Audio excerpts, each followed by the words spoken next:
तो हेलो मेरे प्यारे बच्चों, कैसे हैं आप सब। उम्मीद है सब बढ़िया होंगे, है ना। चलिए बच्चों, हम पढ़ क्या रहे थे। हम पढ़ रहे थे आपके लिए, पढ़ा रहे थे कि आपको हम पढ़ा रहे थे ये वीक स्टूडेंट के लिए ये लेक्चर होने वाला था, जिसके अंदर हमने एक लेक्चर और पढ़ा रखा है, जिसमें हमने ब्लू प्रिंट एनालिसिस करके जितने भी इंपॉर्टेंट क्वेश्चन बन सकते हैं, जिसको तुम याद कर सकते हो कम समय में, इसके लिए हमने इलेक्ट्रोकेमिस्ट्री और सॉल्यूशन चैप्टर पढ़ा दिया था। इलेक्ट्रोकेमिस्ट्री और सॉल्यूशन चैप्टर में हमने जितने भी इंपॉर्टेंट क्वेश्चन है, जिस जिस टॉपिक से क्वेश्चन आते हैं, उस टॉपिक का एनालिसिस करके हमने बता दिया था। आज के क्लास में बेटा वही ये लेक्चर नंबर 2 है। 4 लेक्चर हमने बनाया था आपके लिए, जिसमें से एक लेक्चर में 2 यूनिट हमने कंप्लीट करा दिया। अब इस लेक्चर में हम 2 यूनिट और कंप्लीट करवा रहे हैं, जिसमें से एक है डी एंड एफ ब्लॉक और दूसरा कोऑर्डिनेशन कंपाउंड। देखो, डी एंड एफ ब्लॉक जो है ये इनऑर्गेनिक केमिस्ट्री का चैप्टर है, और ये दोनों चैप्टर को तुम अच्छे से कर लेते हो तो आराम से 10-12 नंबर यहाँ से आराम से तुम कंसीडर कर सकते हो, है ना। चलो, सबसे पहले हम बात करें यहाँ पे, ये जो एनालिसिस है सीबीएसई पेपर फॉर्मेट 2025, 24 और 23, 3 साल का एनालिसिस करके हमने यहाँ पे रखा है, ठीक है। उसके बाद यहाँ पे identify high scoring topic from easy chapter, हमने इजी चैप्टर से, जो चैप्टर के जिस टॉपिक से तुम आसानी से नंबर कलेक्ट कर सकते हो, थोड़ा बहुत पढ़ करके समझ करके, उनके लिए ये हमने बनाया हुआ लेक्चर। तो यहाँ से हमने लिया है टॉपिक को मोस्ट प्रोबेबल क्वेश्चन फॉर 2026, और हमने ऐसा क्वेश्चन यहाँ पे कंसीडर किया है जो 2026 में आने वाले बोर्ड में एग्जाम में यहाँ से क्वेश्चन या इस तरह के क्वेश्चन आने की चांसेस सबसे ज्यादा होती है, ठीक है। और ये जो लेक्चर है कुल मिला के हमने बार बार बता रखा है कि ये वैसे स्टूडेंट के लिए जिन्होंने अभी तक कुछ भी पढ़ा नहीं है, ठीक है। अभी तक कुछ ज्यादा कुछ पढ़ा नहीं है, ज्यादा कुछ नोट देखा नहीं है, तो उन सभी के लिए ही ये लेक्चर है। चलो, टोटल 10 चैप्टर है केमिस्ट्री में, ये हम बता रखे हैं। चलो, सबसे पहले यहाँ पे बात करें तो आज के क्लास में हम जो बात करने वाले हैं वो है D and F block elements. और ये जो है आपके बोर्ड एग्जाम में यहाँ से लगभग 9 नंबर का एवरेज क्वेश्चन हर साल पूछ रहा है। 9 नंबर, यानी कि एक यहाँ से तुम 5 नंबर भी उठा लेते हो इजी टॉपिक को करके तो बहुत अच्छी बात है। कैसे उठेगा सर? देखो, यहाँ का ऑब्जेक्टिव क्वेश्चन बहुत इजी होता है, ऑब्जेक्टिव क्वेश्चन सबसे इजी होता है। इससे मैंने ऑब्जेक्टिव क्वेश्चन का कुछ कलेक्शन बना रखा है। देखो यहाँ पे किस तरह का ऑब्जेक्टिव क्वेश्चन, देखो यहाँ पे जो क्वेश्चन है किस तरह करेगा। एक तो क्वेश्चन पूछने का जो तरीका है वो कितने तरह का है, 1 2 3 4 5 6 7, ये 7 प्रकार के क्वेश्चन आपके बोर्ड में यहाँ से पूछे जाएंगे, ठीक है। उसी को हमने यहाँ पे कलेक्ट करके रखा हुआ है।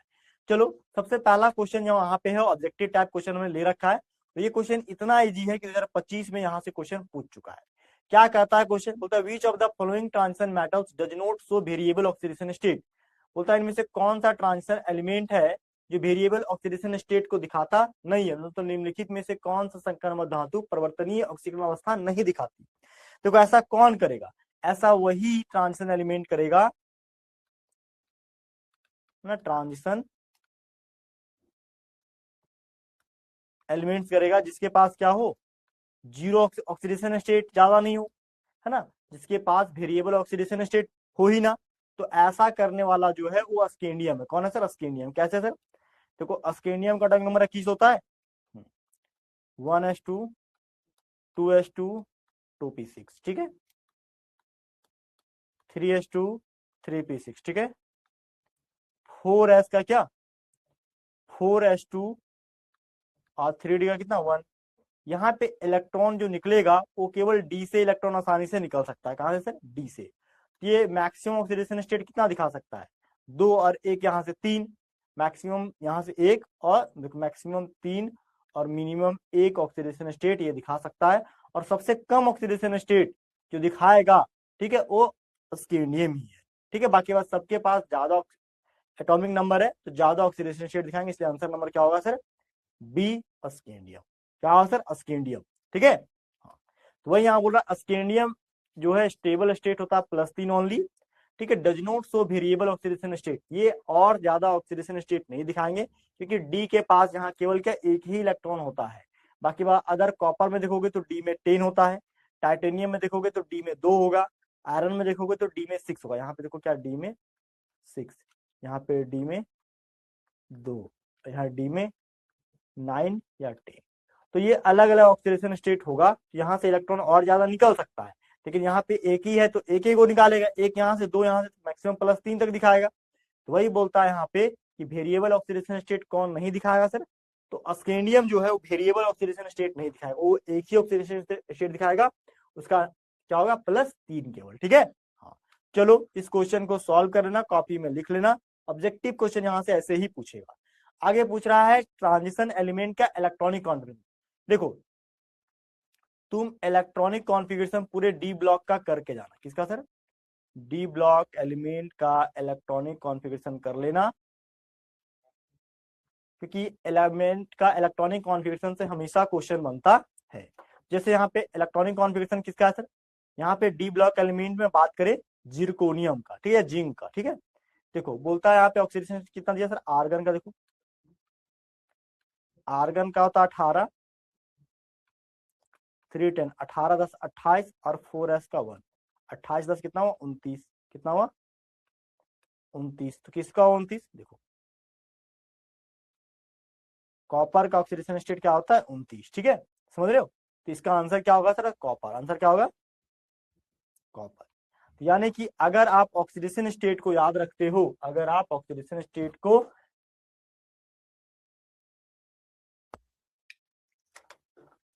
अगर आप ऑक्सीडेशन स्टेट को याद रखते हो तो आप इससे बना लोगे क्या इलेक्ट्रॉनिक कॉन्फ़िगरेशन, बोलो कोई दिक्कत तो नहीं है ना। आगे बढ़े, चलो आगे बोलता है कि कॉपर क्या है, बोलता है copper has this configuration since D orbital is completely filled. बोलता है कॉपर के पास इस तरह का कॉन्फ़िगरेशन होता है सिंस, चूंकि डी ऑर्बिटल जो होता है यहाँ पे क्या कंप्लीटली फिल होता है, भरा हुआ होता है। कॉपर में यह विन्यास होता है क्योंकि डी ऑर्बिटल पूर्ण रूप से क्या होता है, भरित होता है। आगे देखो सर, बोलता है डायामैग्नेटिक स्पीसीज किसको कहते हैं। देखो डायामैग्नेटिक स्पीसीज कैसे पहचानोगे, देखो डायामैग्नेटिक स्पीसीज पहचानने का तरीका है जिसके पास क्या हो, देखो 3 तरह का स्पीसीज होता है, लिख देते हैं, ठीक है। पारा मैग्नेटिक और दूसरा क्या, पहला पारा मैग्नेटिक, दूसरा होता है डायामैग्नेटिक। पारा मैग्नेटिक में क्या होता है, अनपेयर्ड इलेक्ट्रॉन होते हैं, अनपेयर्ड इलेक्ट्रॉन होते हैं, ठीक है। और डायामैग्नेटिक में क्या होता है,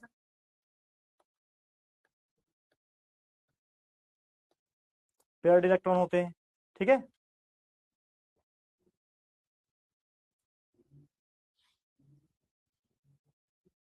क्लियर है। तो एक पारामैग्नेटिक है, दूसरा डायमैग्नेटिक है। पारामैग्नेटिक क्या होता है, डायमैग्नेटिक क्या होता है, देखो पारामैग्नेटिक का मतलब होता है जहां पे क्या होता है μ = 0 होता है। जैसे देखो यहाँ पे आ, जैसे यहाँ पे क्या अनपेयर्ड इलेक्ट्रॉन होगा, मतलब n बराबर कुछ ना कुछ होगा। अब ये पता कैसे करेंगे सर, देखो पता करने का सिंपल तरीका है कि आप कोई देखो यहाँ पे जितने भी सबके सब क्या है, कॉम्प्लेक्स कंपाउंड या कोऑर्डिनेशन कंपाउंड, ठीक है। तो सिंपल तरीका कोऑर्डिनेशन कंपाउंड उठाओ, जैसे यहाँ पे ए नंबर का कोऑर्डिनेशन कंपाउंड यहाँ लेंगे अगर, देखो NiCN4 पे क्या 2 नेगेटिव चार्ज।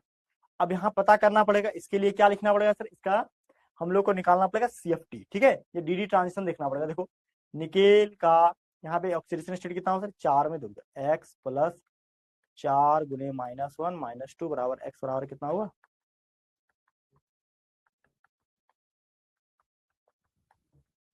x बराबर +2। क्लियर है, ठीक है, क्लियर है।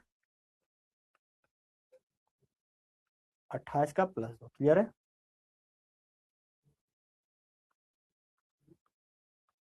आर्गन का 18, 4s का 0, 3d का 8, क्लियर है, बात समझ गए। अब आगे देखो सर, आगे क्या है,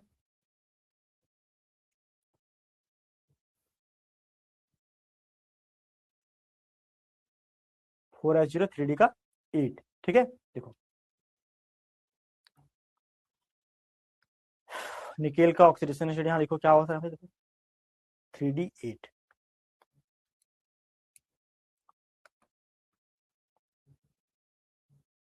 1 2 3 4, 1 2 3 4 5 6 7 8, क्लियर है। हाँ बात समझ रहे हैं? अब क्या होता है सर, नाउ अब यहाँ पे जो साइनाइड है, साइनाइड कैसा चीज है सर, साइनाइड यहाँ पे एक देखो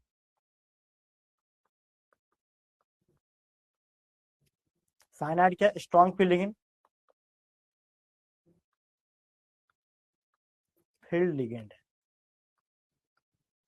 स्ट्रॉन्ग फील्ड लिगेंड के कारण इलेक्ट्रॉन का क्या होता है, पेयरिंग ऑफ इलेक्ट्रॉन।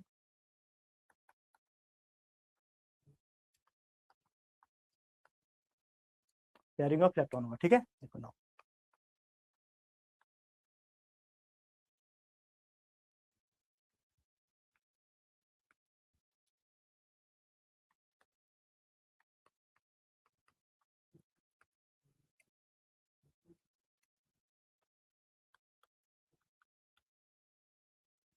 ठीक है, निकल के क्या था, +2। क्लियर है। हाँ, आगे बढ़े। तो यहाँ पे अनपेयर्ड इलेक्ट्रॉन कितना था, 0। एन बराबर क्या हो गया, 0। अब एन बराबर 0 मतलब no unpaired electron, no unpaired electron. अब जहां पे अनपेयर्ड इलेक्ट्रॉन 0 होता है, वहां पे क्या होता है, वो होता है डायमैग्नेटिक नेचर। कैसा होता है सर, डाया मैग्नेटिक नेचर का, ठीक है। तो यानी कि ये NiCN4 जो है क्या सर, डायमैग्नेटिक नेचर का है। तो इसका आंसर क्या हो जाएगा, ए नंबर। ठीक है, और सबका भी चेक करना तो चेक कर लीजिएगा ऐसे ही जैसे हम बनाए, ठीक है। एफिशिएंट 6 में, एफिशिएंट 6 में जाओगे तो अनपेयर्ड आएगा। NiCl4 में जाओगे तो अनपेयर्ड आएगा। क्यों, क्योंकि Cl जो है ये स्ट्रॉन्ग फील्ड लिगेंड है, सॉरी वीक फील्ड लिगेंड है, और फ्लोरीन भी क्या, वीक फील्ड लिगेंड है। यानी कि आपको स्ट्रॉन्ग फील्ड लिगेंड और वीक फील्ड लिगेंड पहचानने आना चाहिए। और इसके लिए हमने आपको आपके नोट्स में एक टॉपिक पढ़ाया, स्पेक्ट्रोकेमिकल सीरीज। क्या पढ़ाया सर, स्पेक्ट्रोकेमिकल सीरीज। देखो हमने इसका फोटो भी ऐड कर रखा है। देखो यहाँ पे NiCN4 पे 2 negative charge, Cn is strong field ligand. Cn क्या बता रहा है कि ये स्ट्रॉन्ग फील्ड लिगेंड है, इसलिए इलेक्ट्रॉन पेयरिंग, जिसके कारण इलेक्ट्रॉन पेयरिंग हो जाएगा। और इलेक्ट्रॉन पेयर होने से n बराबर क्या हो जाएगा, 0। अनपेयर्ड इलेक्ट्रॉन एक भी नहीं रहेगा, इसलिए NiCN4 2- इज डायमैग्नेटिक कंपाउंड, इसलिए ये डायमैग्नेटिक कंपाउंड बन जाएगा, ठीक है। वही बात के लिए देखो हमने यहाँ लिखा स्पेक्ट्रोकेमिकल सीरीज। ये स्पेक्ट्रोकेमिकल सीरीज आपको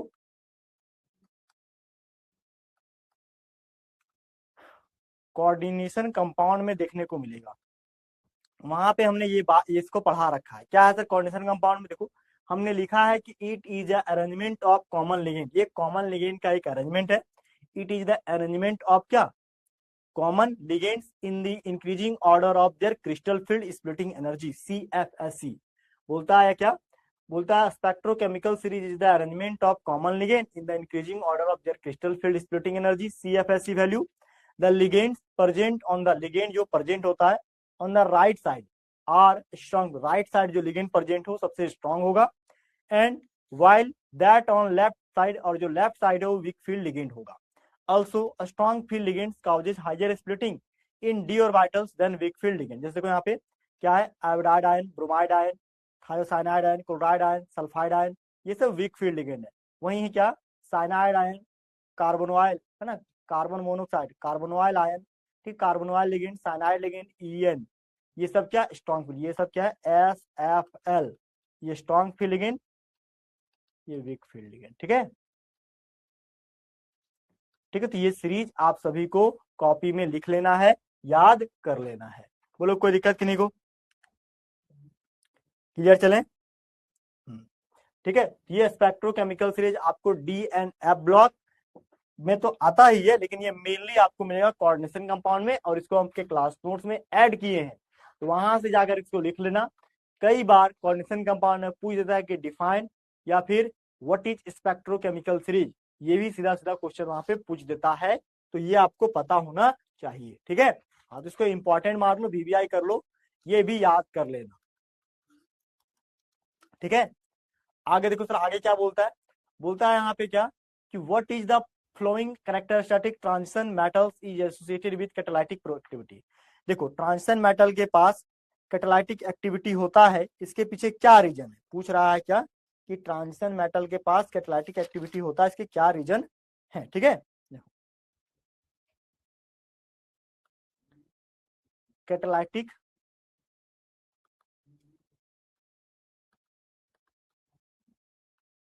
कैटालिटिक एक्टिविटी का मतलब है कैटलिस्ट के रूप में काम करेगा, यानी रिएक्शन में पार्टिसिपेट करेगा, ठीक है। तो ये होता है due to ability of adopt multiple oxidation state, ठीक है, मल्टीपल ऑक्सीडेशन स्टेट, ठीक है, समझ रहे हैं। जिसको बोलते हैं क्या, इसको बोलते हैं, इसके कारण क्या होता है, पार्टिसिपेट इन रेडॉक्स रिएक्शन। क्या होता है सर हमें, पार्टिसिपेट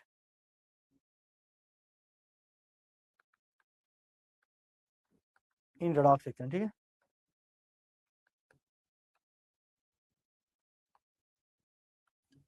ठीक है, पार्टिसिपेट इन रेडॉक्स रिएक्शन। बोलो कोई दिक्कत है कि नहीं को, क्लियर माय पॉइंट, है ना।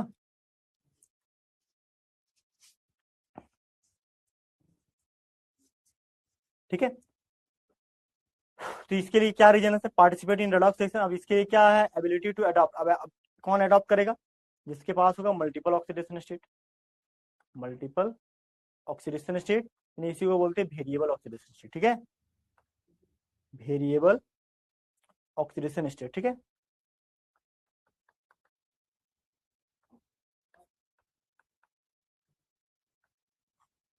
ठीक है, इसका आंसर क्या होगा, डी।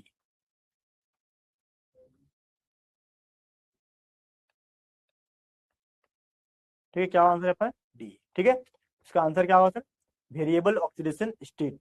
क्लियर माय पॉइंट, आगे बढ़े। ठीक है, बोलते हैं यहाँ पे क्या, transition metals are widely use as a catalyst. Transition metal को हम कैटलिस्ट के रूप में यूज करेंगे due to their ability, due to their ability to adopt multiple oxidation state, जो मल्टीपल ऑक्सीडेशन स्टेट को अडॉप्ट कर सकता है। This character statics allow them, ये करेक्टर स्टैटिक अलाउ करता है उन्हें to participate in redox reaction, ताकि ये रेडॉक्स रिएक्शन में पार्टिसिपेट करे बाय अल्टरनेटली, ठीक है, अल्टरनेटली गैनिंग और लूजिंग इलेक्ट्रॉन, जहां से इलेक्ट्रॉन को या तो लूज कर सकता है या तो गैन कर सकता है। ठीक है, बात समझ रहे हैं, आगे बढ़े। बोलता है परिवर्तनशील ऑक्सीकरण अवस्था क्या है, बोलता है उत्प्रेरक धातुओं का व्यापक रूप से उपयोग किया जाता है। ठीक है, उत्प्रेरक धातुओं का व्यापक रूप से उपयोग किया जाता है क्योंकि उनमें कई ऑक्सीकरण अवस्थाओं में अपनाने की क्षमता होती है। यह विशेष गुण उन्हें बारी बारी से इलेक्ट्रॉन ग्रहण करने और त्यागने के दौरान रेडॉक्स अभिक्रिया में भाग लेने की अनुमति देता है। देखो, कैटेलिस्ट के रूप में कोई भी सब्सटेंस तभी रिएक्ट करता है या व्यवहार करता है जब वो इलेक्ट्रॉन या तो गेन करने का क्षमता या इलेक्ट्रॉन को लॉस करने का क्षमता दोनों रखता है। और कोई ऐसा धातु जो इलेक्ट्रॉन को लॉस और गेन करने का क्षमता रखता है, उसको हम कह देते हैं क्या, एज ए कैटलिस्ट। इसीलिए जितने भी ट्रांजिशन एलिमेंट है वो मोस्टली क्या करते हैं, कैटलिस्ट के जैसा व्यवहार करते हैं, क्योंकि इसके पास मल्टीपल या वेरिएबल ऑक्सीडेशन स्टेट होता है। और ये काफी इंपॉर्टेंट पॉइंट है, यहाँ से ऑब्जेक्टिव क्वेश्चन हर बार पूछता है, 2023 में पूछा हुआ है तो इस टॉपिक से पूछ सकता है। ठीक है, कलर हो गया, पैरामेग्नेटिक बिहेवियर हो गया, ये सबसे क्वेश्चन पूछता है। ठीक है, आगे देखो, बोलता था most common oxidation state of lanthanoid. Lanthanoid के लिए कॉमन ऑक्सीडेशन स्टेट क्या है, देखो लैंथेनोइड एलिमेंट का मतलब क्या, एफ ब्लॉक एलिमेंट। देखो लैंथेनोइड एलिमेंट्स पहला, और दूसरा होता है एक्टिनोइड्स, एक्टिनोइड्स एलिमेंट। एक होता है क्या, 6, ठीक है, 5D सीरीज, एक 60 सीरीज। ठीक है,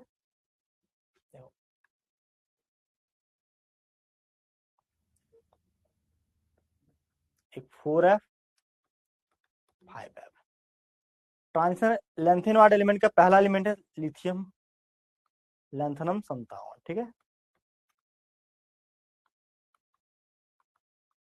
आर्गन का 18, 4s का 1, सॉरी जेनॉन का 54। ठीक है,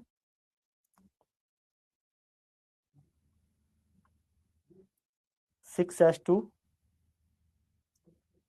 4f का 0, 3d का कितना 1। ठीक है, देखो 3d नहीं, sorry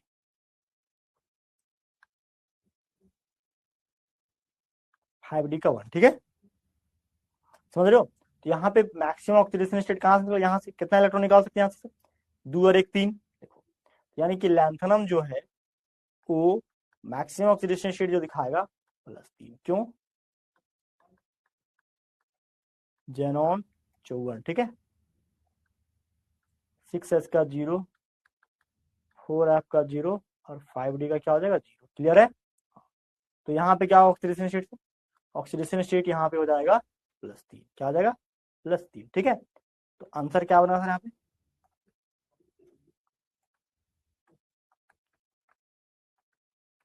B number +3।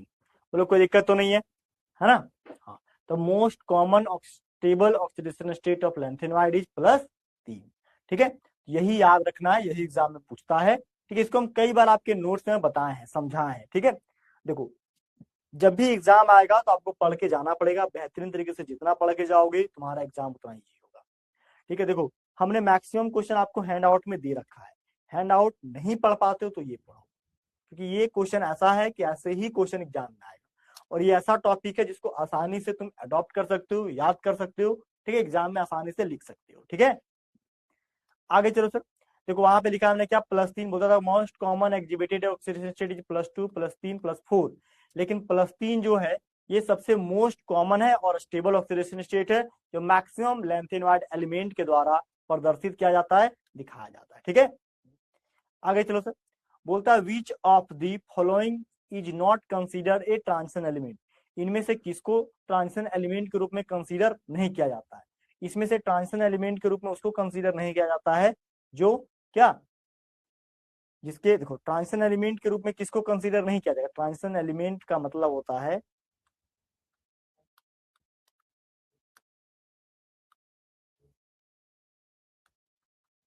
Transition element का मतलब होता है जिसके डी ऑर्बिटल में इलेक्ट्रॉन की संख्या कितनी हो, D1 से D10 के बीच हो, फिर D1 से D9 के बीच हो। ठीक है, D1 से D9 के बीच हो। जहां पे D10 आ गया या फिर D0 आ गया उसको हम लोग ट्रांजिशन एलिमेंट में कंसीडर नहीं करते, नॉट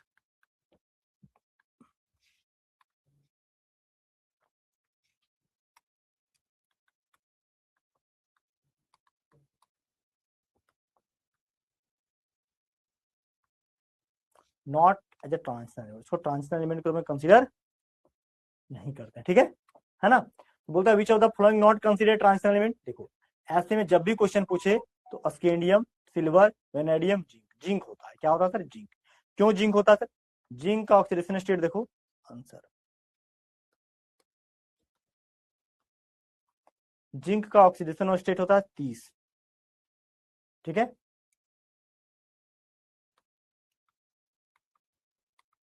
आर्गन का 18, 4s का 0, 3d का कितना 10, सॉरी 4s2 3d 10। तो डी में क्या है सर, पूरा का पूरा भरा पड़ा हुआ है, तो डी में पूरा का पूरा भरा पड़ा होने के कारण इसको क्या, नॉट वेरिएबल ऑक्सीडेशन स्टेट। ठीक है, ये वेरिएबल ऑक्सीडेशन स्टेट शो नहीं करता है। ठीक है, नॉट, अब ये देखो, अब ये वेरिएबल ऑक्सीडेशन स्टेट शो नहीं किया, इसका मतलब इसको ट्रांजिशन एलिमेंट में कंसीडर नहीं करते हैं। ठीक है, हाँ तो बोलता है क्या, जिंक, बोलता था element zinc is not consider a transition element. बोलता है यहाँ पे जिंक एलिमेंट को ट्रांजिशन एलिमेंट के रूप में कंसीडर नहीं किया जाता। क्यों, कि because it has completely filled, क्योंकि इसका डी ऑर्बिटल क्या पूर्ण रूप से भरा पड़ा हुआ है, in both in ground state in oxidation state.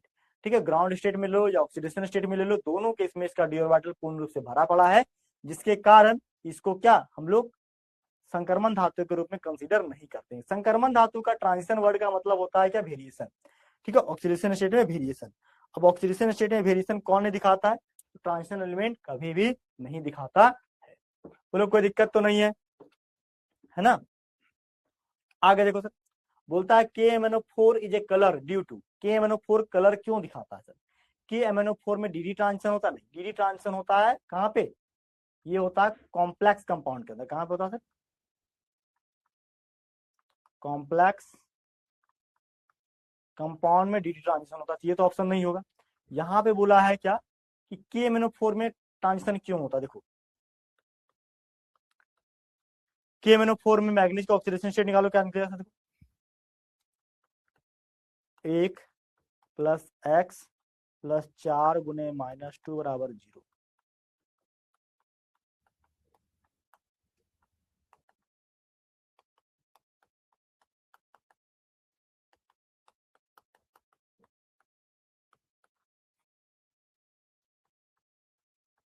x बराबर कितना हुआ 7, ठीक है।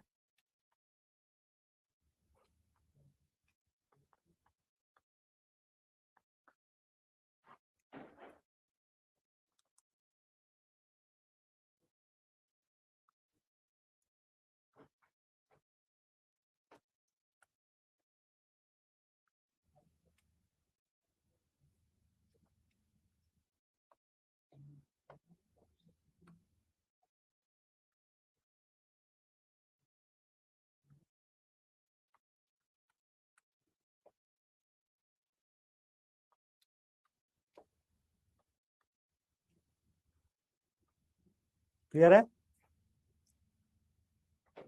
आगे बढ़ जाए।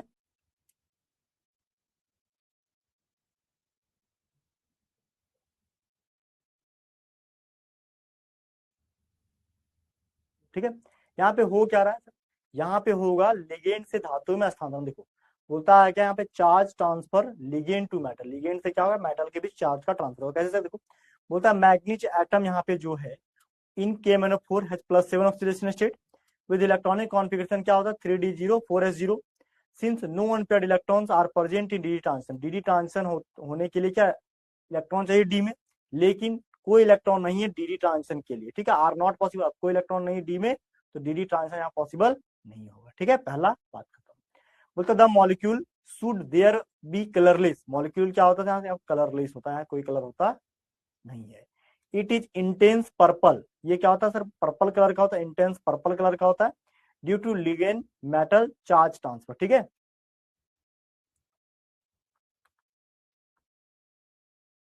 लिगेंड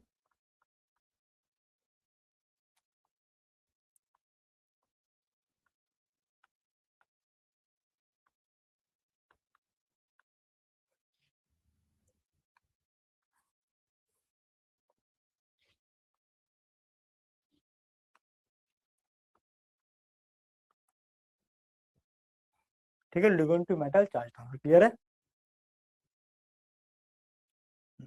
यहाँ पे क्या होगा sir, ligand to metal charge transfer होने के कारण क्या होता है सर, यहाँ पे कलर ये शो करता है। तो charge transfer metal to ligand, ठीक है। तो लिगेंड टू मेटल, लिगेंड जो है मेटल को चार्ज ट्रांसफर करता है, यानी कि ऑप्शन नंबर 20 का करेक्ट आंसर, ठीक है। चलो आगे बात करें सर, आगे क्या है, आगे यहाँ पे है क्वेश्चन क्या, आगे क्वेश्चन लिया डिफाइन ट्रांजिशन एलिमेंट क्या है। ट्रांजिशन एलिमेंट क्या, जो वेरिएबल ऑक्सीडेशन स्टेट को शो नहीं करता हो, ठीक है, जिसका डी ऑर्बिटल कंप्लीटली फुलफिल हो, ठीक है, फुलफिल नहीं हो, उसको ट्रांजिशन एलिमेंट कहेंगे। बोलता है which of the d block element may not be regarded as a transition element, कौन सा एलिमेंट को ट्रांजिशन एलिमेंट के रूप में नहीं लिया जाता है, जिंक, ठीक है। जानू, कड़क होगी, जिंक, कैडमियम और मरकरी, तीनों को नहीं लिया जाता, ठीक है। बोलता है why transition metals generally form coloured compound, क्यों ट्रांजिशन मेटल कलर कंपाउंड को बनाते हैं। देखो ये लैंग्वेज बेस्ड क्वेश्चन है, इसको BBI मारो, इसको तुम याद कर लेना, एग्जाम में एज इट इज ऐसे ही लैंग्वेज बेस्ड क्वेश्चन इस चैप्टर से देगा, ठीक है। 2022 में पूछा भी ये क्वेश्चन, 2026 में भी पूछ सकता है। देखो होता है क्या, the elements with partially filled d filled, partially filled या incompletely filled d subshell either in ground state और ऑक्सीडेशन स्टेट, मतलब क्या इलेक्ट्रॉन D1 से D9 के बीच हो, क्या हो, पार्शियली फील्ड या इनकम्प्लीटली फील्ड डी सब सेल हो आइदर इन ग्राउंड स्टेट, चाहे ग्राउंड स्टेट में हो या ऑक्सीडेशन स्टेट में हो, इच को ट्रांजिशन एलिमेंट। बोलता है zinc, cadmium and mercury, zinc, cadmium और मरकरी, ठीक है, are not considered as a transition element. बोलता है zinc, cadmium, mercury are not considered as a transition element. बोलता है transition metals generally form coloured, बोलता है ट्रांजिशन मेटल जो होते हैं कलर बनाते हैं, ठीक है, transition metals generally form coloured due to d transition, और बोलता है ट्रांजिशन मेटल्स जनरली क्या करते हैं सर, ये कलर बनाते हैं, ठीक है, फॉर्म कलर, कलर को बनाते हैं क्योंकि ड्यू टू डी ट्रांजिशन और presence of unpair D electron, ठीक है, अनपेयर डी इलेक्ट्रॉन होने के कारण क्या करते हैं, ये कलर को बनाते हैं। Clear my point. बोलता है यहाँ पे क्या, मूल अवस्था में या ऑक्सीकरण अवस्था में आंशिक रूप से या अपूर्ण रूप से भरे हुए डी उपकोष वाले तत्व संक्रमण तत्व कहलाते हैं, ठीक है। मूल अवस्था में या ऑक्सीकरण अवस्था में आंशिक रूप से या फिर पूर्ण रूप से, ठीक है, आंशिक रूप से पार्शियल रूप से या कंप्लीट रूप से भरे हुए डी उपकोष वाले तत्व को है ना, वाले तत्व संक्रमण तत्व कहलाते हैं। जैसे जिंक, कैडमियम, मरकरी को हम, ठीक है, जिंक, कैडमियम, मरकरी को संक्रमण तत्व नहीं माना जाता है, क्योंकि डी संक्रमण तत्व या अयुग्मित डी इलेक्ट्रॉन की उपस्थिति के कारण होता है। ठीक है, बात समझ रहे हैं? हाँ, तो शुरू में बता दें, जानू कड़क होगी, जिंक, कैडमियम, मरकरी, इसको ट्रांजिशन एलिमेंट माना जाता नहीं है, क्योंकि इसके डी ऑर्बिटल पूरे रूप से क्या होते हैं, भरे होते। देखो कैसे, जिंक, कैडमियम, मरकरी। जिंक का क्या टर्म नंबर 30, मरकरी का कितना होता है 48, सॉरी कैडमियम का 48 और मरकरी का 80। यहाँ पे होता है क्या 3d10, 4d10, 5d10, सबके पास 10 10 10, यानी कि कोई भी जगह वेरिएबल ऑक्सीडेशन स्टेट ये क्या अपने आप को डी ऑर्बिटल कहीं भी इनकम्प्लीटली फील्ड या पार्शियली फील्ड तो है ही नहीं, इसलिए इसको ट्रांजिशन एलिमेंट में कंसीडर नहीं किया जाएगा। ये बहुत ही इंपॉर्टेंट क्वेश्चन है, कई दफा ये पूछ चुका है, इसको पढ़ लेना, ध्यान से याद कर लेना। ठीक है, आगे बात करते हैं सर। अगला क्वेश्चन क्या है, देखो ये भी इंपॉर्टेंट क्वेश्चन है, एकदम वीवीआई बोलता है 2024 में पूछा गया क्वेश्चन। देखो वैसे क्वेश्चन हमने यहाँ ले रखा है जिसको तुम आसानी से याद कर सकते हो। ठीक है, मेरा एक ही मकसद है ताकि तुम याद कर लो कुछ क्वेश्चन को। ठीक है, एग्जाम में कुछ भी आए। ठीक है, देखो एक बात करते हैं, यहाँ पे वही बच्चों को पढ़ाया जा रहा है जो बच्चों को डर लग रहा है बेसिकली, समझ रहे हो? तो हमने ऐसा ऐसा क्वेश्चन ही छाट के रखा है लैंग्वेज बेस्ड, जिसको तुम थोड़ा याद कर लेते हो तो तुम्हें याद भी हो जाएगा और तुम एग्जाम में आसानी से लिख भी लोगे। जैसे यहाँ बोला है कि वाई डू ट्रांजिशन मेटल्स, क्यों transition metals have high enthalpy of atomization, इसका एंथैल्पी ऑफ एटमाइजेशन हाई क्यों होता है, पहला क्वेश्चन है। Which element of 3D series has lowest enthalpy of atomization, बोलता है 3D सीरीज का कौन सा एलिमेंट है इसका एंथैल्पी ऑफ एटमाइजेशन सबसे कम होगा। एंथैल्पी ऑफ एटमाइजेशन तो एटम में तोड़ने के लिए जो एनर्जी लगता है। ठीक है, ये हिंदी में बोलेंगे संक्रमण धातुओं को परमाणुकरण एंथैल्पी उच्च क्यों होती है, पहला। वहीं 3D श्रेणी के किस तत्व की परमाणुकरण एंथैल्पी सबसे कम होती है। ठीक है, 3D श्रेणी के किस तत्व की परमाणुकरण एंथैल्पी क्या होती है, सबसे कम होती है। ठीक है, बात समझ रहे हैं? हाँ, देखो आगे क्या कहता है, बोलता है क्या, because of large number of unpaired electron, बहुत सारे अनपेयर्ड इलेक्ट्रॉन होने के कारण। ठीक है, because of large number of unpaired electron,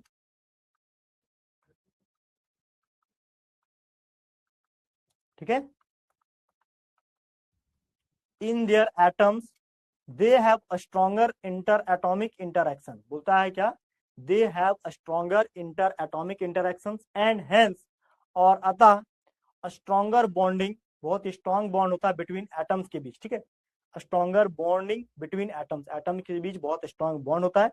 in 3D series zinc has the lowest enthalpy of atomization, zinc के पास सबसे लोएस्ट एंथैल्पी ऑफ एटमाइजेशन होता है, क्यों सर, जिंक का एटॉमिक नंबर होता है 30। ठीक है, आर्गन का 18, 4s का 0, 3D का 10। ठीक है, ठीक है, 4s 0, 3D 0।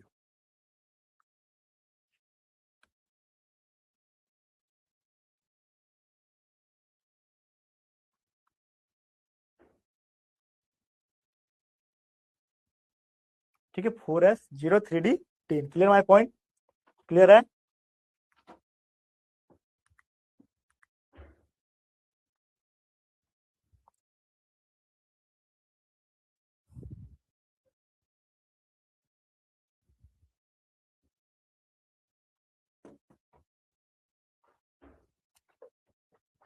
ठीक है, बोलता है क्या, because of large number of unpaired electron in their atoms they have stronger inter atomic interactions and hence stronger bonding between atoms in 3D series.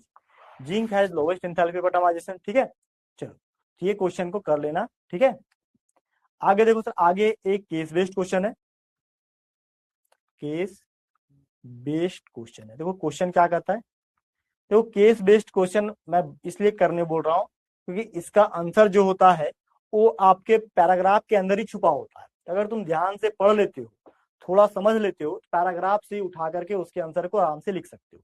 चलो एक बार हम रीड करते हैं पैराग्राफ को और समझते हैं। ठीक है, 2024 में पूछा गया क्वेश्चन है, यहाँ से देखो क्या कहता है सर, कहता है कि transition elements have incompleted D subshell either in neutral atom और there ion.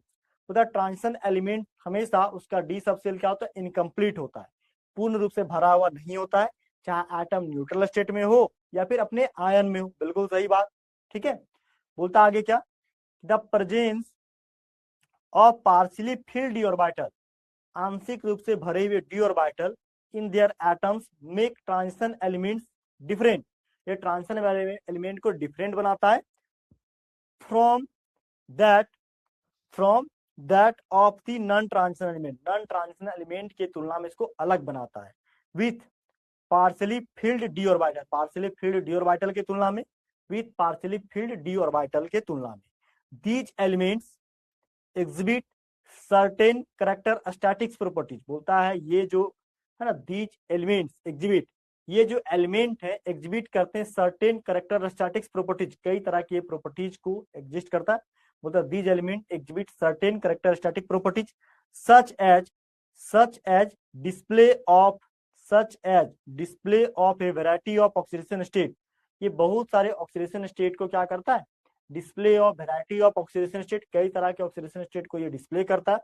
Formation of coloured, जहां पे कलर का फॉर्मेशन करता है, ठीक है, formation of coloured ions, formation of coloured ions and entering into complex formation, ये कॉम्प्लेक्स फॉर्मेशन में एंट्री कर जाते हैं with A variety of ligand, है ना, कई सारे लिगेंड के वैरायटी से, बोलता है with A variety of ligands the transition metals and transition metals and their compounds also exhibit catalytic properties, बोलता है ट्रांजिशन मेटल्स और उसके कंपाउंड जो एग्जिबिट करते हैं कई सारे कैटालिटिक प्रॉपर्टीज को एंड पैरामैग्नेटिक बिहेवियर को। The transition metals are very hard, transition metal बहुत हार्ड होता है एंड हैव लो वोलाटिलिटी, इसका वोलाटिलिटी क्या होता है, बहुत ज्यादा लो होता है, ठीक है, एंड लो वोलाटिलिटी, ठीक है। एंड एग्जामिनेशन ऑफ, जैसे एग्जामिनेशन, एक एग्जामिनेशन करना, जांच करना, क्या ई बराबर ई नॉट बराबर क्या एम पे 2 से 2 वैल्यू सोज दी वेरिंग ट्रेंड, ये कई सारे ट्रेंड को शो करता है, ठीक है। जैसे देखो सर यहाँ पे जो लैंग्वेज में लिखा है इसको हिंदी में भी लिखा हुआ क्या, संक्रमण धातुओं में या तो उदासीन परमाणु हो या उनके आयनों में अपूर्ण रूप से डी उपकोष भरे होते हैं, उनके परमाणुओं के आंशिक रूप से भरे हुए डी ऑर्बिटल की उपस्थिति संक्रमण तत्वों को गैर संक्रमण तत्वों से अलग बनाती, बिल्कुल। देखो गैर संक्रमण तत्व कौन, जिसके डी ऑर्बिटल पूर्ण रूप से भर गए वो गैर संक्रमण तत्व, जिसके नहीं भरे वो संक्रमण तत्व। आंशिक रूप से भरे डी ऑर्बिटल के साथ ये तत्व कुछ विशिष्ट गुण प्रदर्शित करते हैं, जैसे विभिन्न ऑक्सीकरण अवस्था वेरिएबल ऑक्सीडेशन स्टेट को दिखाते हैं, रंगहीन आयन का निर्माण करते हैं, कलर वाले आयन का निर्माण करते हैं और अलग अलग लिगेंड या संकुल यौगिक का निर्माण करते हैं। संक्रमण धातुएं तथा उनके यौगिक उत्प्रेरक गुण, है ना, कैटालिटिक प्रॉपर्टीज के कारण अनुचुंबकीय व्यवहार भी प्रदर्शित करते हैं, अनुचुंबकीय मतलब है ना, पैरामैग्नेटिक नेचर को प्रदर्शित करते हैं। संक्रमण धातुएं बहुत कठोर होती है और उनमें कम वाष्पशीलता होती है, उनमें क्या वोलेटिलिटी बहुत लो होता है। ई नॉट बराबर एम 2 से एम मानों की जांच से ये अलग अलग प्रवृत्ति दिखाई देता है, ठीक है। जैसे vanadium, chromium, manganese, iron, cobalt, nickel, copper, zinc, देखो ध्यान से,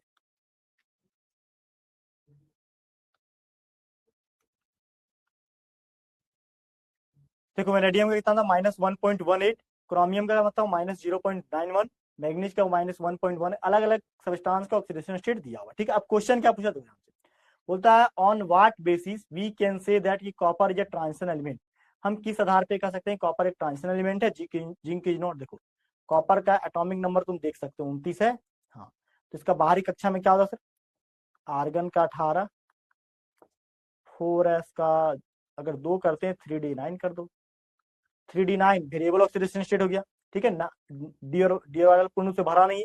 लेकिन जिंक का देखो, जिंक का होता है 30, क्या सर, आर्गन का 18, 4s का 0 और 3d का 4s का 2, 3d का 10, d10 पूरा भरा हुआ है। तो d10 भरने के कारण ये वेरिएबल ऑक्सीडेशन, ये क्या ट्रांजिशन एलिमेंट नहीं कहलाएगा, लेकिन ये बनेगा, सिंपल सी बात है, यही बात तो भी पढ़ चुके हम लोग ना। किस आधार पे हम कह सकते हैं कॉपर एक संक्रमण तत्व है, जिंक नहीं है, तो किस आधार पे, कॉपर का d10 है, पूर्ण रूप से भरा, डी ऑर्बिटल नहीं है लेकिन पूर्ण रूप से इसका भरा हुआ है। बोलता है वाई, देखो इस अब ये पहला क्वेश्चन का आंसर देख लो यहाँ पे, ठीक, देखो बोलता है copper has incomplete d orbital in +2 oxidation state where, जबकि zinc has fulfilled d orbital, ठीक है, in ground state as well as in oxidation state +2। देखो एटॉमिक नंबर ही लिख के देख लो, कॉपर 29, ठीक है, आर्गन का 18, 4s का 2, 3d का कितना हो जाएगा, 3d का 9 कर दो, चेंज करोगे 3d 10 होगा। लेकिन पहले यही देखेंगे ओरिजिनल जिंक का। देखो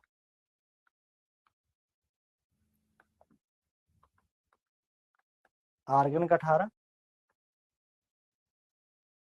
4s का 2 और 3d का कितना गया 10, क्या हो 3d का 10। बोलो कोई दिक्कत तो नहीं है ना।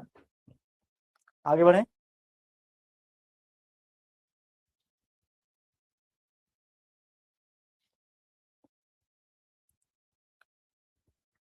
आगे चले सर। देखो आगे क्या है, 3d का 10, 3d का 9, ठीक है, समझ रहे हैं। तो यहाँ पे क्या आ रहा है सर, ये अलग, यहाँ पे डी ऑर्बिटल पूर्ण रूप से भरा नहीं, इससे ट्रांजिशन एलिमेंट ये है।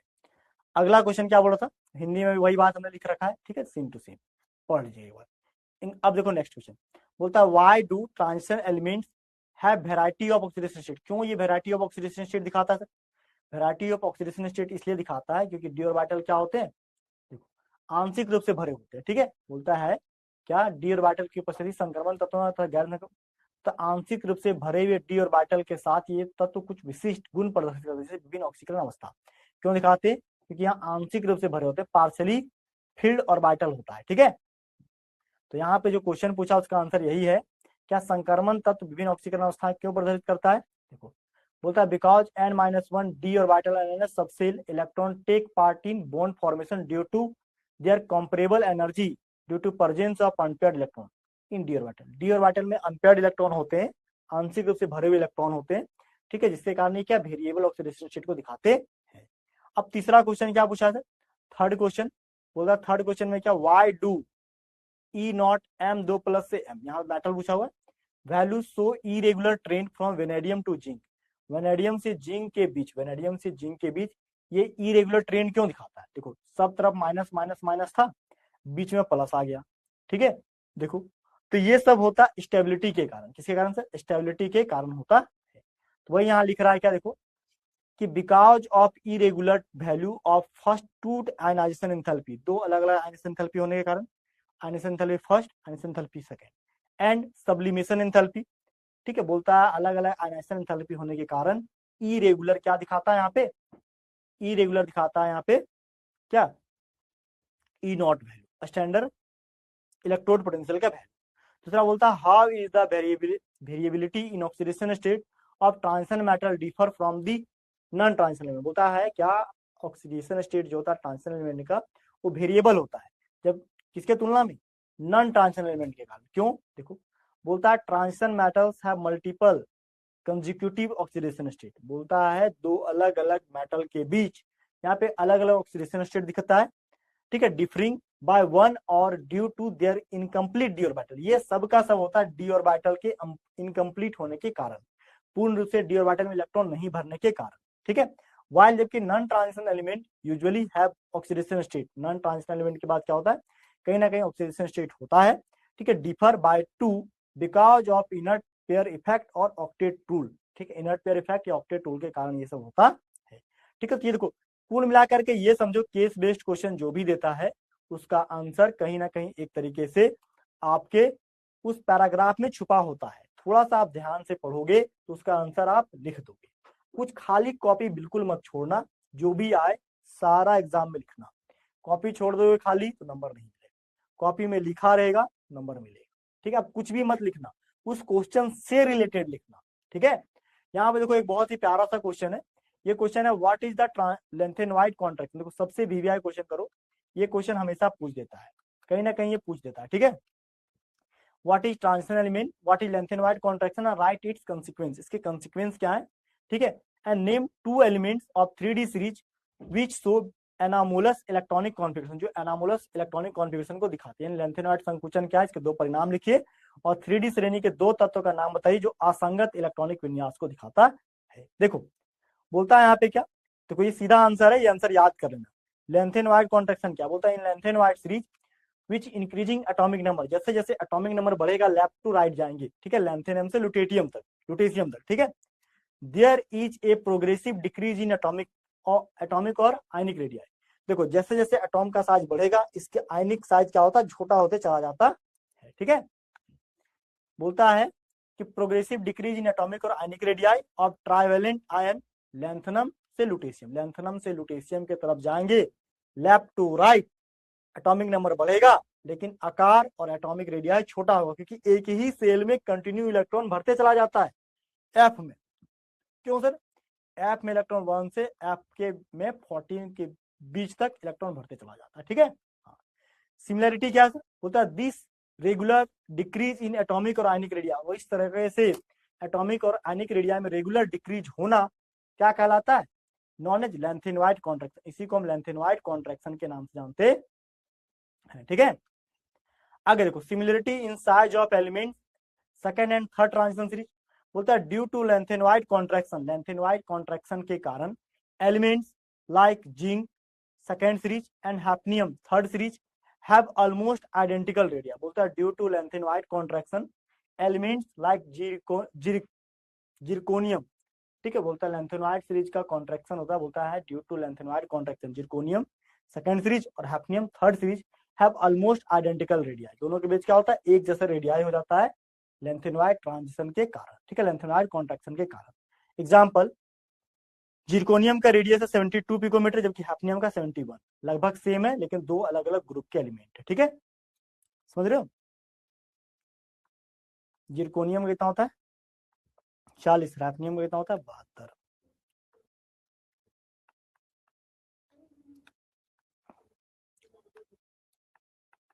लेकिन दोनों का क्या एटॉमिक रेडिया क्या है, इसका 72 71, देखो क्यों हो गया सर, लेंथेनॉइड कॉन्ट्रैक्शन के कारण।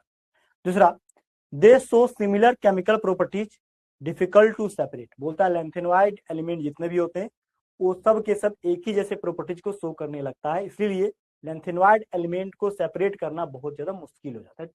ठीक है, आगे बोलता है variation in basicity of lanthanoid, बोलता है यहाँ पे आएगा कि variation in basicity of lanthanoid hydroxide, बोलता है एज द साइज डिक्रीज, जैसे जैसे साइज लेफ्ट टू राइट जाते हैं घटते चला जाता है, आयनिक कैरेक्टर डिक्रीज, आयनिक कैरेक्टर भी घटते चला जाता है, एंड कोवेलेंट कैरेक्टर इंक्रीज, और कोवेलेंट कैरेक्टर क्या होता है, बढ़ते चला जाता है। ठीक है, अब क्या होता है देखो, बोलता है basicity of hydroxide ion decreases from lanthanum hydroxide most basic to lutetium hydroxide least basic, मतलब जैसे जैसे आकार छोटा होते चला जाएगा वैसे वैसे बेसिसिटी भी क्या होगा, घटते चली जाएगी।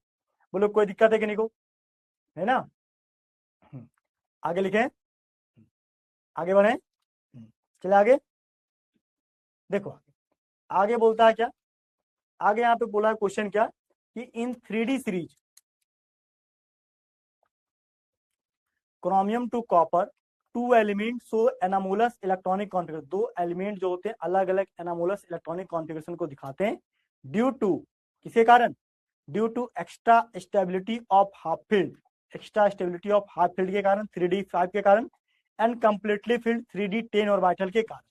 बोलता क्रोमियम का क्या होता सर, क्रोमियम का 24 एक्सपेक्टेड, क्रोमियम का होता 24 3, ठीक है,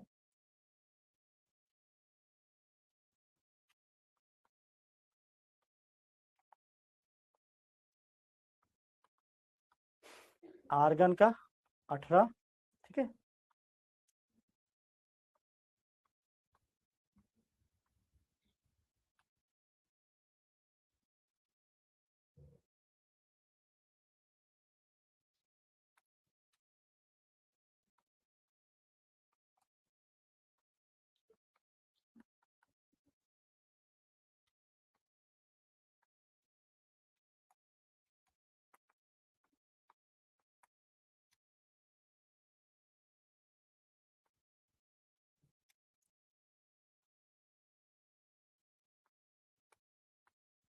क्लियर, 3 और 4s2, ठीक है, क्लियर है। तो ये बोलता है यहाँ पे क्या, इसको देखो ये एनामोलस बिहेवियर दिखाता है, क्यों, क्योंकि इसको देखो इसको चेंज करेंगे कैसे,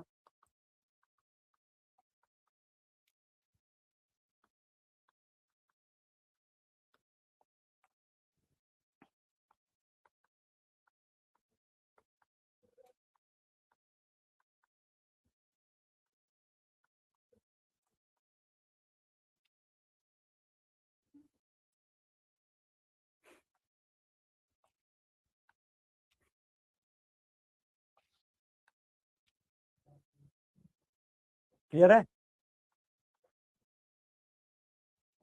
आगे चलें।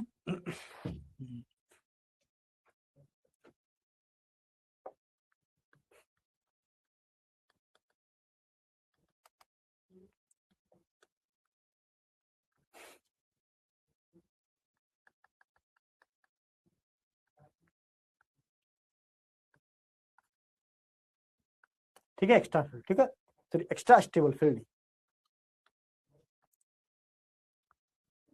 स्टेबल। ठीक, तो ऐसे करके क्वेश्चन आएगा। ये सारा क्वेश्चन को ध्यान से पढ़िएगा, ठीक है, इससे बाहर क्वेश्चन नहीं रहेगा, ऐसा ही क्वेश्चन रहेगा हमेशा। ये हुआ डी ब्लॉक एलिमेंट का हिंदी में सारा कहानी सेम टू सेम है, इसको पढ़ लीजिएगा एक बार, ठीक है। इसमें जो टॉपिक आपको पढ़ना है वो है position and general characteristics, variable oxidation state, colour compound, magnetic properties, complex formation, एला, ये सब टॉपिक है। ये सारे टॉपिक को एक बार थोड़ा सा ध्यान से देख लीजिएगा, ठीक है, इसी से रिलेटेड क्वेश्चन आपको आएंगे, ठीक है। अब आता है कोऑर्डिनेशन कंपाउंड। कोऑर्डिनेशन कंपाउंड अगर ध्यान से कर लोगे, यहाँ से तुम 10 नंबर का क्वेश्चन आराम से कर सकते हो। यहाँ सबसे इंपॉर्टेंट है आईपीएसी नेम। आईपीएक नेम यहाँ सबसे पहला क्वेश्चन आता है। तो आईपीएक नेम का जो तरीका है, ठीक है, आईपीएसी नोमेनक्लेचर लिखने का रूल्स है, उसमें रूल्स के लिए आपको लिगेंड का नाम याद होना चाहिए। लिगेंड, जिन जिन बच्चों को लिगेंड का नाम याद रहेगा, रूल याद रहेगा, आईपीएक नेम लगभग 50 आईपीएक नेम प्रैक्टिस करके जाना, इससे बाहर नहीं आएगा। एनसीईआरटी बुक प्रैक्टिस करके जाना, उससे बाहर तो आएगा। तो यहाँ पे जो क्वेश्चन आएंगे, इसी 6 प्रकार के क्वेश्चन आएंगे, ठीक है, जो यहाँ पे हमने ले रखा है, ठीक है। जैसे यहाँ पे देखो, सबसे पहला क्वेश्चन क्या हुआ, ligand EDTA4 is example of. EDTA4 example कैसा है सर? मोनोडेंटेड लिगेंड, बाइडेंटेड, ट्राइडेंटेड या पॉलीडेंटेड। देखो EDTA होता है इथिलीन डायमंड टेट्रासिटेट आयन, ठीक है, इथाइलिन डायमीन।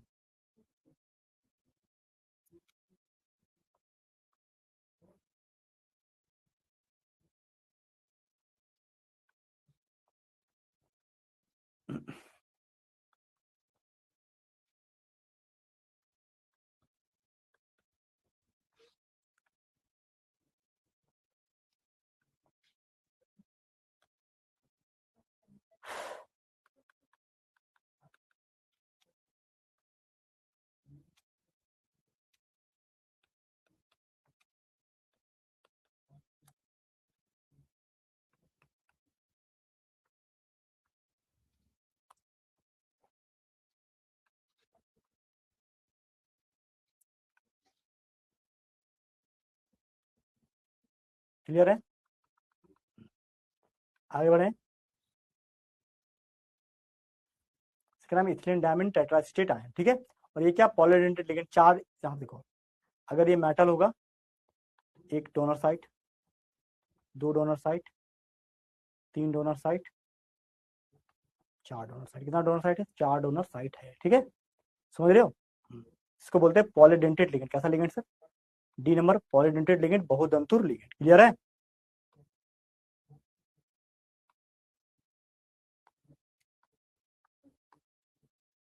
Polydentate ligand.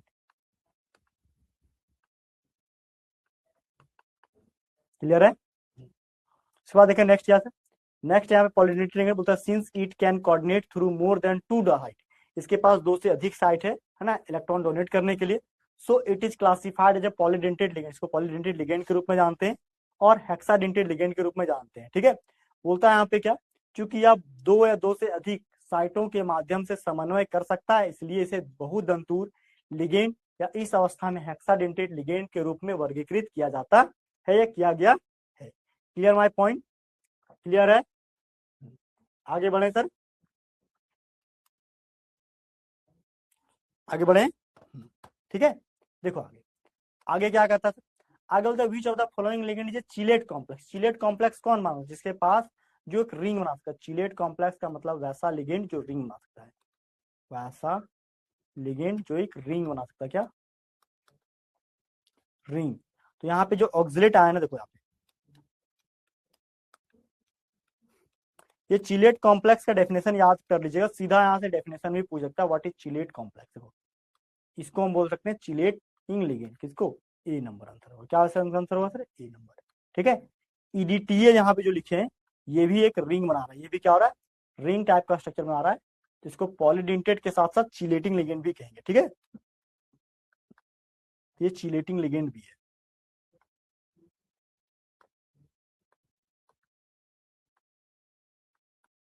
ठीक है, ये याद रखिएगा। ठीक है, आगे क्वेश्चन क्या बोलता है देखो, C2O4 क्या है? Oxalate ion is a bidentate ligand with 2 donor atoms, oxygen atoms. These oxygen atoms can simultaneously coordinate with central metal ion forming a stable chelate ring. ये stable chelate ring को बनाता है। ठीक है, जिससे एक स्थिर चिलेट रिंग बनती है। बोलो कोई दिक्कत तो नहीं है ना? आगे चलते सर, आगे क्या है? आगे बोलता है which of the flowing a complex homoleptic complex. Homoleptic और हेटेरोलैप्टिक क्या होता है? होमोलैप्टिक का मतलब होता है जहां पे सारे लिगेंड एक जैसा हो। ठीक है, होमोलैप्टिक देखो ये ऑब्जेक्टिव क्वेश्चन दे सकता है आपको, होमोलैप्टिक, हेटेरोलैप्टिक। ठीक है, सेम टाइप ऑफ लिगेंड्स, और यहाँ पे क्या, डिफरेंट टाइप ऑफ लिगेंड्स। ठीक है,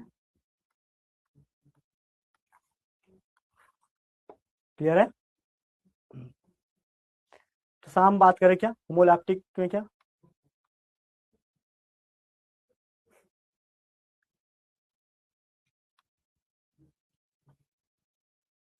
ठीक है, होमोलैप्टिक लिगेंड क्या सेम टाइप ऑफ लिगेंड में कौन कौन आएगा सर? देखो देखो आएगा यहाँ पे CuNH3 6 टाइम। ठीक,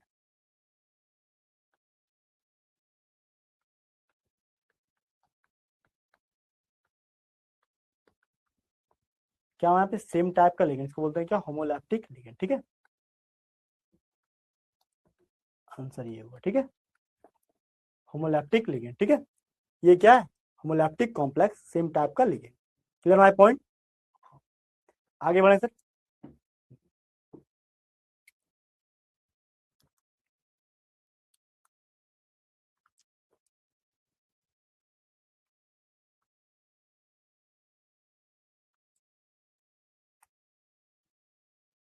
CuNH3 6 टाइम, ये क्या है सर? बोलता है homoleptic complex has only one type of ligand, ये केवल एक प्रकार के लिगेंड को ही रखता है। ठीक है, all ligands are NH3 making it homoleptic, जो इसको क्या बनाता है सर, होमोलैप्टिक बनाता है। क्लियर है? आगे चले, बोलता है होमोलैप्टिक संकुल में केवल एक प्रकार का लिगेंड होता है।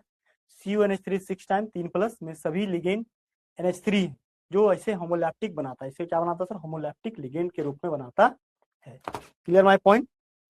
क्लियर है?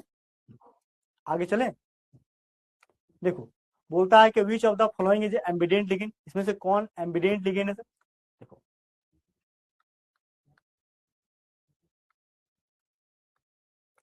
एम्बिडेंट लिगेंड हम लोग उसको बोलते हैं जो जिसके पास दो डोनर साइट हो। जैसे कहां पे देखो, साइनाइड के पास है कार्बन डोनर साइट है, कार्बन एटम से ये डोनेट कर रहा है इलेक्ट्रॉन को। ठीक है, इसका नाम है साइनाइड। अगर ये NC बन गया तो नाइट्रोजन एटम से करेगा, आइसोसाइनाइड। ठीक है,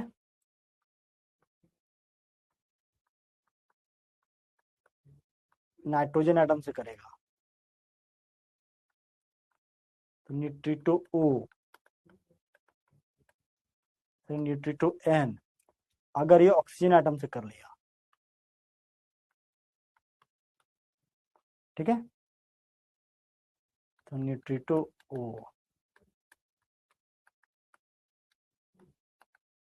मतलब एक चीज समझो क्या, कि वैसा मॉलिक्यूल जिसके पास more than one donor site हो उसको कहते हैं एम्बिडेंट लिगेंड या उभयदंती लिगेंड। ठीक है, और इसके बारे में हम काफी डिटेल में आपके नोट्स में बता रखे हैं। तो ऐसा आंसर है कौन, B नंबर। एक और होता है देखो SCN, थायोसाइनाइड, थायोआइसोसाइनाइड, NCS। ठीक है, यहाँ पे सल्फर डोनर एटम है, यहाँ पे नाइट्रोजन डोनर एटम है। ठीक है, क्लियर है? इसको कॉपी में लिख लीजिए। Clear my point? आगे देखो सर, आगे बोलता है साइनाइड क्या सर? बोलता है एमिडेंट ligand can bind to a central metal ion through two different atom, दो अलग अलग एटम के साथ बांधे रखता है, ठीक है। एक ambident ligand can bind to a central metal ion through two different atom. Cyanide can bind through carbon, cyanide को कार्बन के थ्रू बांधा जाता है और नाइट्रोजन के थ्रू, मेकिंग इट एम्बिडेंट, और इसको ये एम्बिडेंट के रूप में बनाता है। उभयदंती लिगेंड दो अलग अलग परमाणुओं के मध्य से एक केंद्रीय धातु आयन से आबंध बनाता है। साइनाइड जो है वो कार्बन सी और नाइट्रोजन एन के माध्यम से आबंध बना सकता है, जिसे यह उभयदंती कहलाता है, जिससे यह क्या उभयदंती कहलाता है, ठीक है। आगे देखो सर, आगे बोलता है कोऑर्डिनेशन नंबर क्या है सर, CuNH3 4 टाइम। देखो यहाँ पे देखो जितना सेंट्रल मेटल एटम होगा, कॉपर है,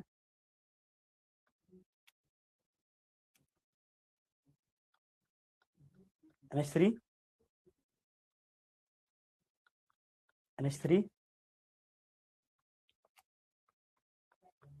NH3 NH3, ठीक, क्लियर है।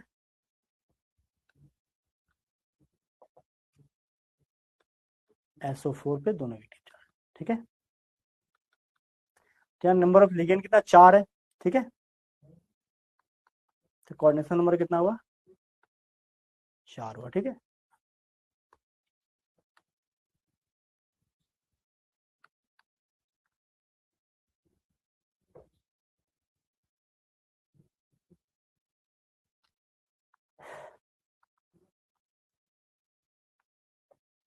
ठीक है, बोलता है क्या, कोऑर्डिनेशन नंबर रेफर टू, ठीक है, the coordination number refer to the number of ligands atoms directly bonded to central metal atom.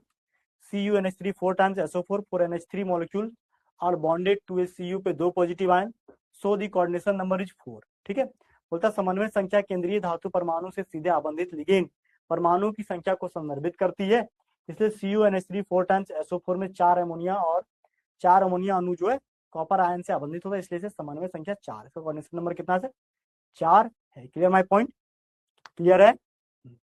आगे बढ़े, चले आगे।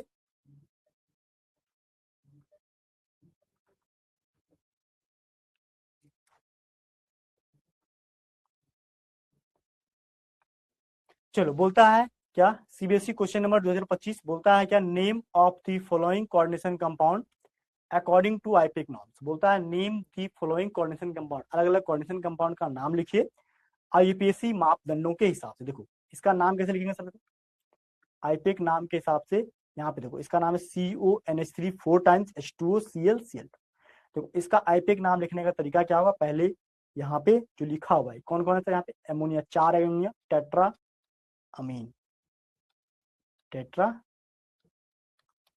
अमीन एक्वा, कोबाल्ट, ठीक है, इतना हुआ। Chloro 3, tetra amine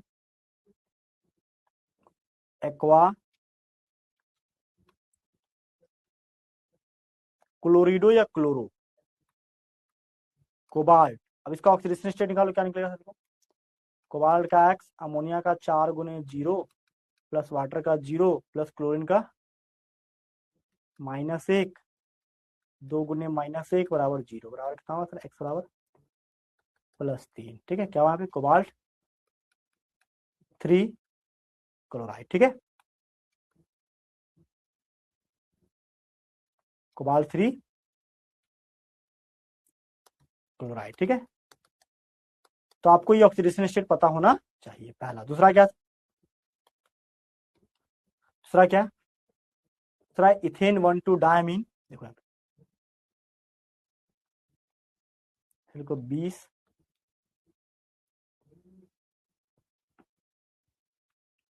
ethane 1,2 diamine, ठीक है, क्लोरो क्रोमियम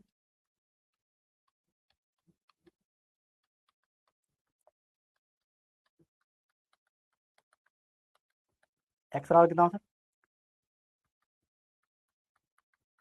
+3, ठीक है, 3 क्लोराइड, ठीक है, क्लियर है।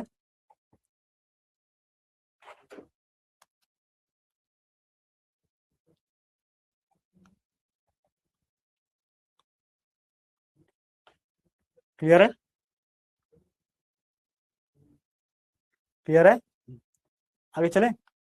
देखो बोलता है यहाँ पे क्या, देखो डाइक्लोरो, देखो सॉरी यहाँ पे डाइक्लोरो पाइल जाएगा, sorry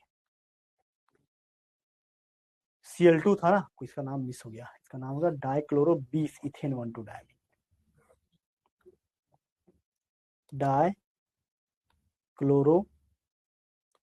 20 ethane 1,2 diamine chromium 3 chloride. ठीक है, तो ये जितने भी नाम है ये आईपेक रूल के अकॉर्डिंग ही लिखिएगा, और आईपेक रूल आपके कॉपी में नोट्स में है, तो आप जा करके वहां पढ़ो और उसके हिसाब से ही नाम लिखना होगा। देखो लिखा हुआ टेट्रा अमीन एक्वा क्लोरिडो या क्लोरो कोबाल्ट 3 क्लोराइड, या फिर dichloro 20 ethane 1 2 diamine chromium 3 chloride, या फिर हिंदी में देखो tetra ammine aqua chloro cobalt 3 chloride. ठीक है, या फिर डाइक्लोरो 20 इथेन 1 2 डायमीन या क्रोमियम 3 क्लोराइड। ठीक है, हाँ इसके बाद आगे क्या, आगे यहाँ पे दिया हुआ है क्या, फिर से 3 कंपाउंड का नाम लिखने बोला है। आईपीएक नेम 2025 में पूछा गया क्वेश्चन है। देखो आईपीएसी नाम से क्वेश्चन रहेगा, और आईपीएक नाम के लिए आपको आईपीएसी नोमेनक्लेचर के लिए आपको आईपीएक नाम का जो रूल है, रूल के साथ साथ आपको लिगेंड का नाम भी पता होना चाहिए। ठीक है, चलो तीनों का नाम यहाँ पे देखो ध्यान से क्या है। पहला क्वेश्चन दिया हुआ आयरन, देखो सबसे पहला काम होता है इसका ऑक्सीडेशन स्टेट को निकालो। ठीक है, ऑक्सीडेशन स्टेट कैसे निकालो, आयरन का एक्स ई एन का क्या होता है, जीरो ऑक्सीडेशन स्टेट, 2 है तो गुने 2 गुने -1 बराबर क्या, +1, ये आयन के फॉर्म में, तो एक्स बराबर है +1 +2 +3, एक्स बराबर कितना होगा +3। क्लियर है?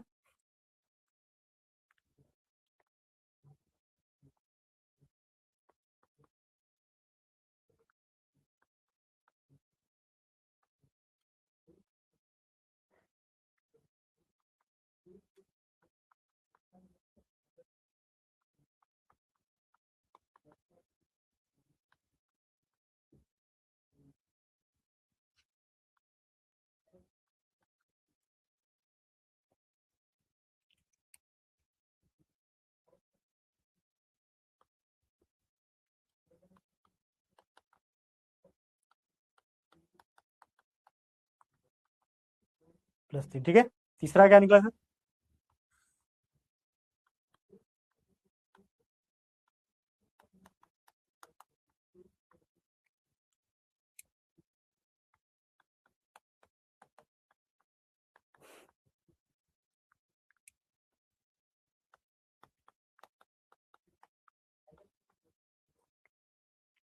ठीक क्लियर है?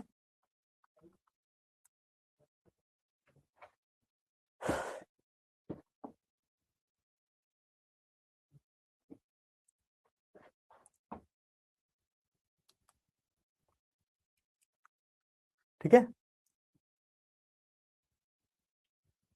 क्लियर है? चलो, तो इसका नाम क्या होगा सर यहाँ पे देखो, बोलता है die chloro 20 ethane 1 2 diamine iron 3 का है। ठीक है, हिंदी में देखो डाइक्लोरो 20 इथेन 1 2 डायमाइन। ठीक है, उसी तरह क्या टेट्रा, इसका नाम क्या है सर, इसका नाम है टेट्रामीन एक्वा, फिर ब्रोमो कोबाल्ट 3 सल्फेट आयन। तो वही देखो यहाँ पे लिखे क्या, tetra ammine aqua bromo cobalt 2 sulphate ion. Oxidation state कितना निकला था यहाँ पे, 2 निकला था, 3 2 निकला या 3 कोबाल्ट का, ध्यान से देखो कितना निकला सर,